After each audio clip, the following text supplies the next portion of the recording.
Salut l'Empire, aujourd'hui nous allons parler du choc entre Charles Do Bronx Oliveira et Islam Makhachev qui a été officialisé et qui aura lieu le 22 octobre à Abu Dhabi avec une carte tout simplement exceptionnelle. C'est l'Empire du MMA, donc bonne écoute.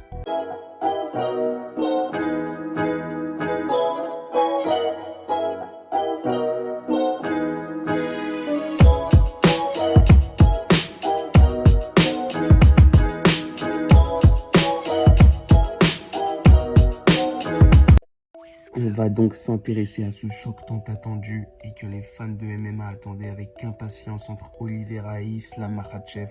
Il est clair que c'était le combat le plus logique à faire car on a Islam Makhachev qui est sur 10 victoires de suite et Charles Oliveira qui est sur 11 victoires d'affilée.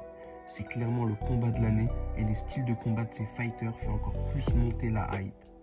On a un Oliveira qui termine pratiquement tous ses combats.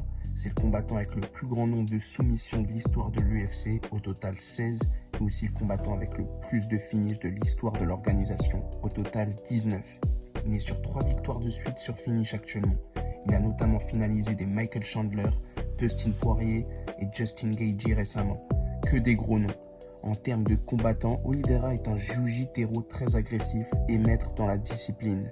Et il a un striking plutôt basé sur le Muay Thai. Du côté d'Islam Makhachev, 4 finishes de suite contre Drew Dober, Thiago Moises, Dan Hooker et Bobby Green. On comprend vite que c'est des moins gros noms et que ça n'a rien à voir avec ce que Oliveira a affronté, mais il faut dire qu'Islam n'a pas eu de chance. Beaucoup de combattants n'ont pas voulu l'affronter et à chaque fois qu'il en trouvait, celui-ci se blessait. Je pense notamment à Rafael Dos Anjos, mais aussi à Beneil Dariush, qui aurait été un magnifique combat d'ailleurs. De son côté, Islam Makhachev est un lutteur qui mixe avec le judo et la boxe. C'est le combattant qui se prend d'ailleurs le moins de coups en moyenne par minute, 0,84 coups par minute, une stat très impressionnante. D'ailleurs, il ne faut pas oublier qu'Oliveira est en plus de ça très offensif, que ce soit en striking et au sol, ce qui peut rendre intriguant le match-up. En effet, ce combat est assez intriguant, sachant que Charles Oliveira est dangereux partout, quand il est au sol, en striking et même quand il est touché, notamment sur ses 3 combats pour le titre. Il est clair que défensivement, Oliveira est souvent beaucoup trop exposé et le menton lâche souvent. Il a notamment perdu sur KO, soumission et sur décision, ce qui peut avantager Islam Makhachev qui gagne la plupart du temps ses combats sur soumission, surtout récemment. Je ne pense pas non plus que le fait qu'Islam n'ait combattu aucun top 5 actuel lui fasse défaut, même si l'écart fait qu'il fasse un gros step-up en affrontant directement le numéro 1 de la catégorie. Mais je pense sincèrement qu'il a le calibre pour faire face à Oliveira. En tout cas, c'est sûr qu'on aura un gros spectacle le 22 octobre à Abu Dhabi. Et si on s'intéressait maintenant en cas d'une victoire d'Oliveira sur Makhachev, deviendrait-il le GOAT de la catégorie? Irait-il call-out Khabib qui sera forcément dans le corner de Makhachev? Ce serait tout simplement incroyable, surtout que Charles Oliveira rêve d'affronter Khabib, et ça depuis l'époque où il n'était pas champion. En 2020, on aurait donc un combat des GOAT des 70 kilos. Du moins, tout ça, c'est peut-être un rêve, car Khabib avait exprimé récemment le fait qu'il ne recombattrait plus, même si Oliveira l'emporte. Si Makhachev l'emporte, l'histoire serait belle, car on aurait le successeur désigné par Khabib et son père depuis des années maintenant. D'autant plus que cette catégorie est clairement la plus relevée de l'UFC, avec que des tueurs à gages et des futurs contenders très puissants, tels que Gamrot, Tsarukyan, Fiziev ou encore Damir Ismagulov qui vient de rentrer dans le top 15.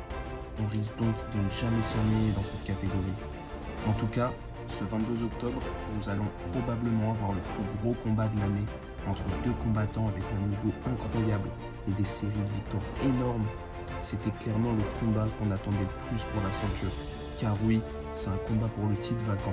Car il ne faut pas oublier qu'Oliveira l'a perdu en ratant sa pesée à la veille du combat contre Justin Gaethje, ce qui a dû le tuer mentalement et pourtant il a réussi à finir Gaethje dès le premier round.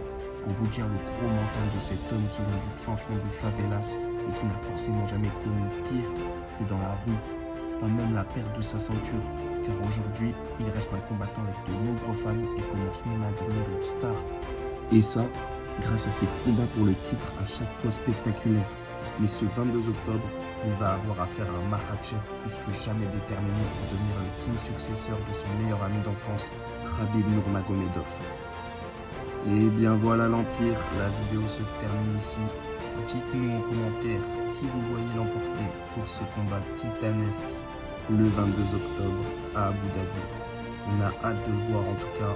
N'oubliez pas de liker et de s'abonner à la chaîne pour d'autres vidéos de ce genre. À la prochaine pour une nouvelle vidéo l'Empire.